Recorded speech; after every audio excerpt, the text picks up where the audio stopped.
اعوذ بالله من الشیطان الرجیم. بسم الله الرحمن الرحیم. راهنمای حج و عمره. برادران و خواهران مسلمان، در قدم اول باید تعریف حج را بدانیم. حج در لغت قصد را گویند و در اصطلاح زیارت مکان مخصوص در زمان مخصوص و به افعال مخصوص می باشد.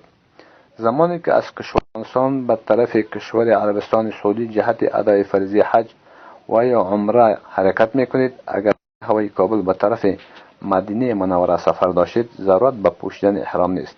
و اگر سفر شما به طرف مکه مکرمه بود، در میدان هوایی کابل احرام پوشیده می شود که قرار زیل است. در قدم اول غسل نموده و یا وضو بگیرید، یعنی بدن خود را خوب پاک نموده، اگر خوشبو هم استعمال نماید بهتر است.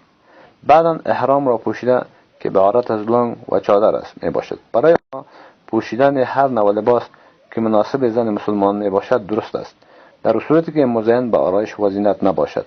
وقتی که احرام بسته شد، اگر وقت نماز فرضی باشد، نماز وقت فرضی خود را ادا نموده، و اگر وقت نماز فرضی نبود، 2 رکعت نماز تحیه وضو را ادا نماید. بعدا اراده مناسک حج را نموده. از این که حج به 3 قسم است، اگر اراده حج افراد را دارید باید لبیک حجن بگویید، و اگر اراده حج قران را داشتید لبیک عمرتن و حجن بگویید، و اگر اراده حج تمتع را داشتید باید بگویید لبیک عمره.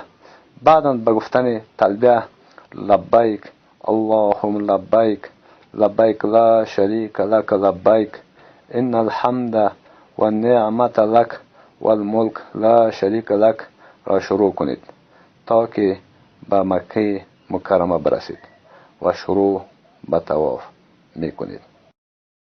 قابل یادآوری است با بستن احرام تمام این چیزا بالای شخص محرم حرام میگردد، مانند پوشیدن لباس دوخته شده برای مردان، همچنان برای مردان پوشیدن سر توسط کوتاه و یا چیز دیگر، همچنان تراشیدن و یا قچی کردن و یا کندن موی از هر قسمت بدن، گرفتن ناخن، استعمال نمودن خوشبویی، شکار کردن بحری و همکاری نمودن در شکار، و همچنان برای شخص محرم یک جا شدن با خانمش و مباشرت به شهوت، جنگ کردن، بستن نکاح و یا کسی را به نکاح دادن، و همچنان برای زنان محرم پوشیدن روی و یا پوشیدن دستکش از جمله محرمات می باشد.